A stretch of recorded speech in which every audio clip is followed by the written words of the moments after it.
What a final and what a way to win. Jurgen Klopp's mentality monsters find yet another way to send the Reds' support into ecstasy. Memories to cherish forever, but for the players it's back to business. There's another piece of silverware in their sights. The FA Cup takes centre stage this evening as Liverpool lock horns with Norwich for the fourth time this season.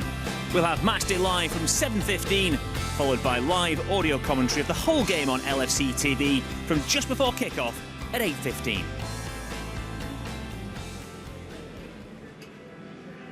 Welcome down pitchside in front of the Cup for our social media preview of tonight's match. Jason McAteer is here, and along with Jay Spearing. We'll get to Norwich shortly, but both men were at Wembley this weekend, so we should really start there. Do we Jason, have to? Do we have to start with the League Cup? I'm joking. What a better place to start. Such an enjoyable weekend. Now you reflect on it, how much did you enjoy that roller coaster of a ride at Wembley on Sunday? I thought it was amazing. We were there for a couple of days, and obviously soaked the atmosphere up on the Saturday.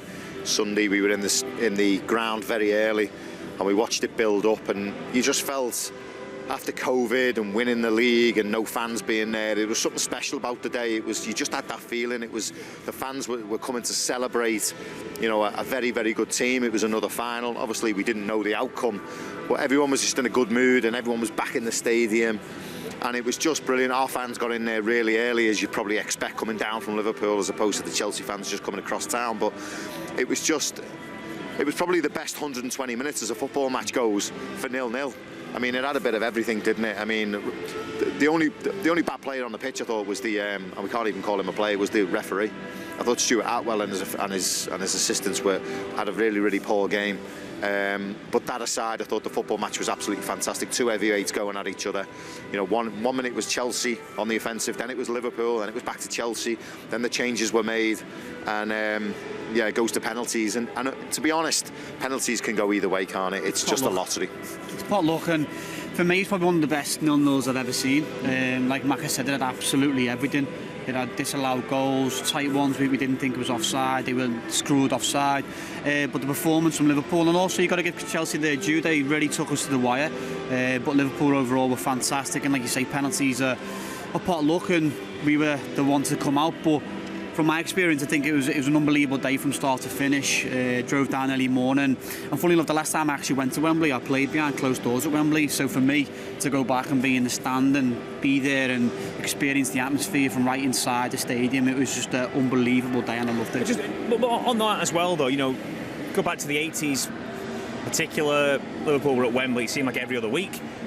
But a little while, there's a new generation to be introduced to that. Jay, that's important, is it, to give the younger fans coming through, and even some older fans actually who haven't really seen much of it, say, look, this is what it's about, this is what it can be about, and make the most of a big final appearance. Well, yeah, I think it was extra special as well because of everything that happened over the last couple of years. I think with everything being on, obviously, lockdown and stuff and all that sort of thing, like you said, bringing new generation of Liverpool fans coming to see the opportunity to see their team at Wembley.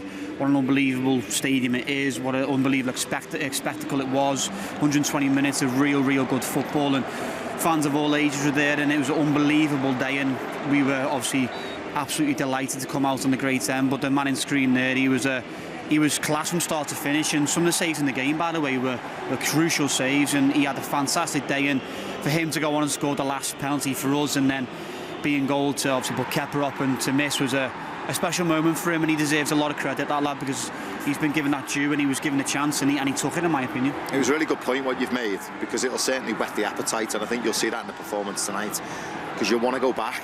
I mean, as fans, after experiencing that on Sunday, listen, I just want to go back. I just want to go back in May and do it again with the FA Cup. It was just a fantastic day. Obviously, the result obviously helps. Had we got beat, we might have been talking about it in a different light, but it's certainly going to whet the appetite for the fans, and the players as well. But just to go back to what Jay was saying, the weird little side stories, this competition, we've seen some of the kids playing. Quavine, we've obviously seen him grow in stature through this competition. From a personal point of view, I just wanted it to go well for him. Yeah. You didn't want him to make a clanger. We knew he was going to play from a couple of weeks ago, but he gets his opportunity. It's a final. You didn't know how he was going to handle the occasion. But like Jay said, his performance was absolutely outstanding. Epitomised him as a fella, really, which is a really calm, collected, quite a cool character. He handled the emotion of the game fantastically well. He made some unbelievable saves, which we should note. It wasn't just a penalty spot kick that he took and the penalty situation he was in. The whole 120 minutes he was absolutely outstanding. It went well, and the fairy tale was that he come out the hero. Yeah. One save right at the start of the game, one right at the end of the game. Really top draw. Okay, well, you'd maybe expect Jurgen Klopp to make significant changes to his side for the game tonight, given the exertions at Wembley on Sunday. Here's what the manager had to say ahead of tonight's clash. When we look now back at the game against Chelsea, then I would say the mentality of both teams was on an incredible level. The tempo of the game was incredible. The way both teams tried to close the other team down for 120 minutes. Try to play football yourself, which is difficult when the opponent is defending like both teams defended. It showed that there's no doubt about any kind of mentality, but not only us, Chelsea as well. That we then won the penalty shootout 11-10 shows you as well, both teams, that the concentration level of the whole game was insane from both teams, really. Like goalkeepers, let me say, Queef's last save from Lukaku. This little roll, it looks like a roller. When you see it back, you think, oh my God, that must be a goal or whatever. And Queef saves the ball with the foot. The concentration level. That's how the penalty shootout was as well. So yes, that's very good and very important. And now, will we have that for the rest of the season? I don't know, but we will try. But that has the quadruple, this wonderful story. No team yet in the history of British football, right, won ever the quadruple, right? But because it's really difficult. We won the Carabao Cup. We are behind City in the Premier League. We play Norwich after playing 120 minutes on Sunday. And we play West Ham. And the fun part of your job is obviously that you count the points before we play the games, but we have to play them still. So it's not that we even are close to think about any crazy stuff like that. We just want to try to make sure that the boys are fit enough to face Norwich in a proper way. So from one cup to another, and it's the fifth round of the FA Cup this evening. Peter McDowell's in hand to set the scene as Norwich once again visit Anfield. Yeah, thanks, guys. Well, Jurgen Klopp had the chance to look at that game again, mainly when he got home on Sunday because he couldn't sleep. The plan was to bring the players in for recovery the next day, but instead he gave the players the day off. He's got no Thiago tonight. He won't have him at the weekend by the looks of things, perhaps for Inter Milan, but they have to be very careful where his injury is concerned. But he will start with Alisson Becker tonight because of the heroics of Kvim Kelleher at the weekend. He needs minutes in his legs again, but it will be that the subs bench and those players that weren't even involved in the squad on Sunday will really come into contention. No midweek break now since the end of January for Liverpool, and it will continue on that way until the next international break. And where Norwich are concerned, they have a massive game against Brentford coming up this weekend, and should they go through to the quarter-finals, the Premier League game against Chelsea will be brought forward 9 days, so then they would play Brentford, Leeds and Chelsea within 8 days. So a lot for Dean Smith and his staff to juggle. They also have Ozan Kabak, Max Aarons and also potentially Brandon Williams added to their injury list. So a lot of problems where they are concerned as well. So interesting to see these two teams when they're named. One thing is for certain, though, with all of the things that have happened to Liverpool on Sunday and with the kind of schedule that Norwich have, both teams will be very keen to see this tie settled within the 90 minutes this evening. Yeah, with the 8:15 kickoff time, if we have extra time and penalties, we'll be off there about, 3:30 in the morning. Yeah, no extra time if possible, gents. In terms of team selection, it's an interesting one. It's probably a game where he has to make use of the squad because it could be a pivotal weekend, this, in the Premier League. Because we've got to play West Ham, a very difficult game here, but a big game if we win. Then is it not Man City, Man United this weekend as well? Or to come? So, there's a huge focus on the Premier League game. So tonight maybe he does look to rejig things slightly. It's the manager's job is to think forward without really exposing yourself and telling everybody, the world, what you're thinking. He would have known his team tonight, barring injuries, of course, suspensions, but he would have known what team he was going to pick tonight. He's already juggling probably Saturday as well. He's probably thrown that into the mix and sat down with his staff and sort of done done his own work on who he's going to play. So, yeah, and like we keep saying, the squad's probably at its strongest it's ever been under Jurgen Klopp in his 5 years that he's here. Someone said to me today, what do you think he'll pick? Do you think he'll pick a weakened team? And we went through it, and I turned around to him and went, there's nothing weak about that team I've just picked. And of course I had the likes of Tsimikas in, I had Joe Gomez in, Canate was playing, James Milner, Minamino, Origi, Oxlade-Chamberlain.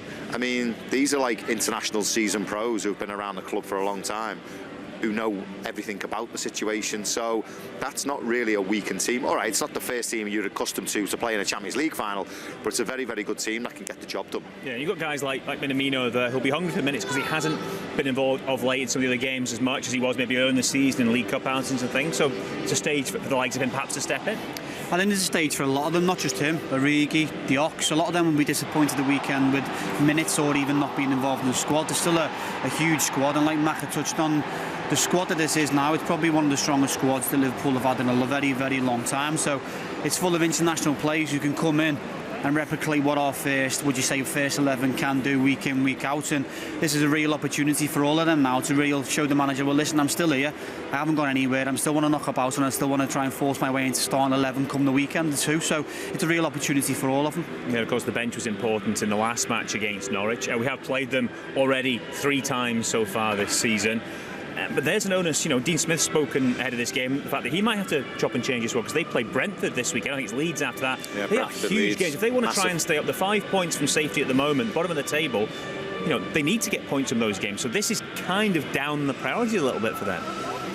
I agree with you. I think it is. They've come this far. It's a shame, isn't it, that they can't focus on it thoroughly and think, let's see if we can go through. Because he'll know Liverpool are going to make changes as well. So he's juggling, isn't he? He's thinking, do I put my first team out? A great opportunity. Is it a great opportunity? I've got with Brentford and Leeds, wasn't it, that you said, coming up? Like you said, 2 massive games. They've hit rock bottom in the Premier League again after, putting 4 wins out of 5, stringing them together, really sort of boosted morale and confidence and got them out of the bottom 3 for a little while. But then the last 4 games haven't gone to plan, have they? They've lost 3 and drawn 1. Heavy defeats as well. I think they've conceded 9 goals in the last 3 games. So, yeah, he's got something to ponder as well. What does he do? But he will probably look at the performance that he had here at Anfield and thought, for up until they scored, they were in this game. It took them to score to actually get Liverpool to stand up and realise what was going on and then get themselves back in the game. That's it. We've seen maybe as we've gone through the many games against Norwich this season, there's been a little bit more from them each game, perhaps a bit more resilience in it, so maybe they can take some of that, albeit, again, he will probably change his team as well. Yeah, listen, I think with him and with them, you would class the next 2 league games for them as finals, because they are finals in the Premier League, because they have to win them. If they want to try and have a chance of surviving in the Premier League, they have to win them 2 games. So is this the priority? Maybe not his biggest priority right now, so he might make changes. But like you say, over the last couple of occasions that we've played them, a little bit more has come out of Norwich. They've challenged us a little bit more. And like Maka touched on, it took for them to score really to make Liverpool kick on and think that, well, we need to get ourselves back into this. So we're not too sure with the team that's going to come out tonight, but for me I think it should be a comfortable night and a win for Liverpool. Final question, Jay, just on that, which camp are you in? Are you in the camp that says, if you're in a league fight, the cup becomes a distraction?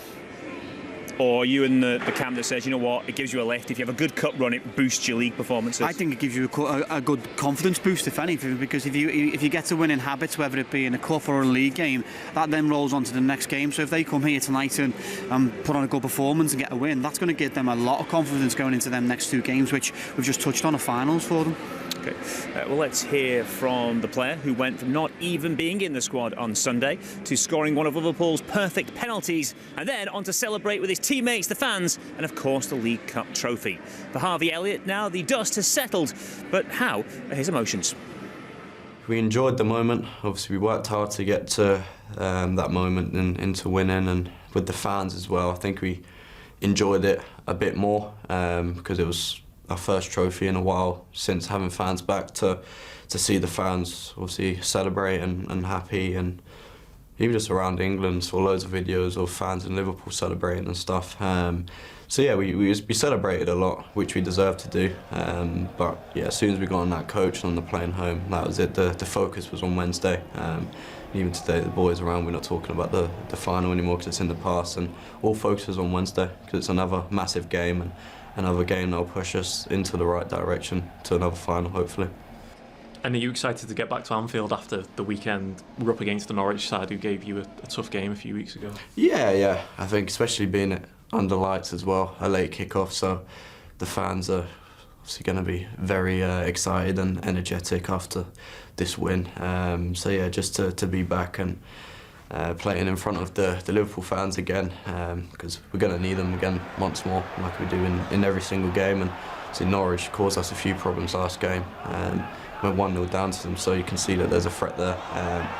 But yeah, I mean, we're full of confidence at the moment. I'm sure we can put it right this game and cut out all the little mistakes that we had last game and put them right this game, and hopefully come away with a win as well as a clean sheet. And just how determined are you for a good run in this competition?